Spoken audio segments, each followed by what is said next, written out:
temos mais dois módulos aqui nessa aba, que é o de fluxo externo e ponto de entrada.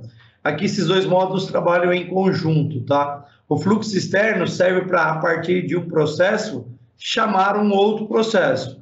Só que ele chama esse processo através de um ponto de entrada. Ó, vou colocar um ponto de entrada aqui, chamado diretoria. E vou colocar um ponto de entrada aqui, chamado gerência. Imaginar que o comitê, ele tem, sei lá, muito mais tarefas a serem executadas, que demandou eu ter um fluxo externo, por exemplo. Ó, Júnior, aqui no compras, por exemplo, se o comitê de gerência for o que reprovar, ele tem que fazer uma série de tarefas lá dentro do comitê, que o processo é tão grande que eu não quero desenhar ele aqui dentro, eu quero gerar um fluxo só do comitê da gerência. Então, eu chamo um outro processo, e, cara, o processo de compra continua, e aí eu tenho um processo de comitê mesmo, o cara vai fazer todos os trâmites legais lá de uma recusa que ele fez. Então, um processo tem que chamar o outro. Então, eu coloquei nesse processo comitê um ponto de entrada da diretoria, um ponto de entrada da gerência. E ao invés de, no processo de compras, a recusa, se eu cancela e voltar para ajustar, eu falo, ó, se a gerência reprovar, eu vou chamar o fluxo comitê entrando pela gerência. Eu vou manter o mesmo item, o mesmo código do item, e vou manter a execução do item se ele já tiver sido iniciado. Então, aqui, ó, o que eu vou fazer é, eu vou chamar o comitê e vou finalizar o processo de compra, porque ele recusou.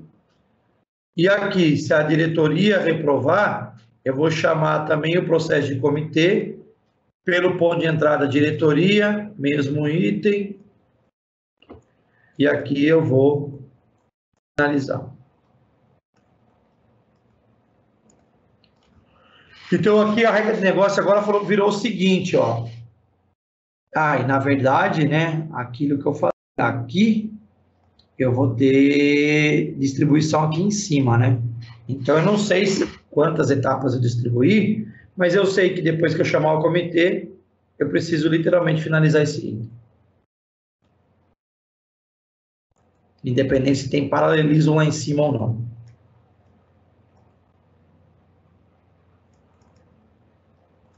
Nesse caso, teria paralelismo, né?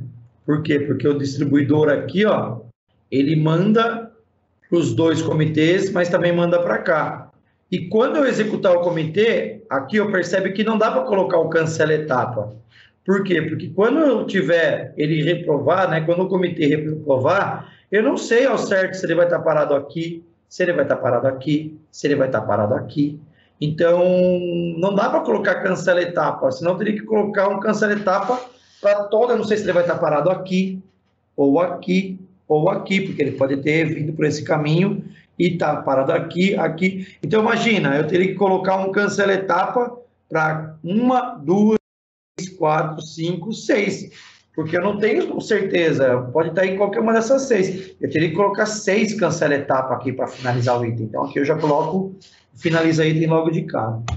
Então, eu ativei esse processo, comitê também ativei esse processo, e vamos ver o comportamento dele aqui, ó. Deixa eu matar os itens aqui. No caso aqui, ó, eu posso vir e desabilitar o comitê, ó. Nunca ninguém pode, ou posso desabilitar dessa maneira, eu posso colocar lá que o único usuário que pode iniciar é o usuário de sistema, por exemplo.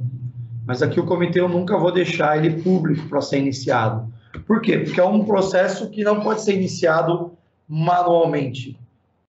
É um processo que pode ser startado só a partir do processo de compras, né?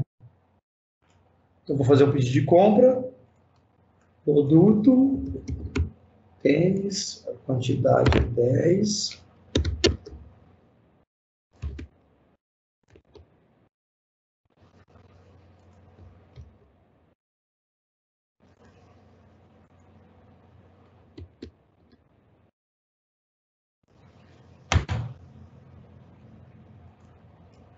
Ó, gerou o comitê de diretoria e gerência. Eu vou executar a recusa do comitê de diretoria, ó.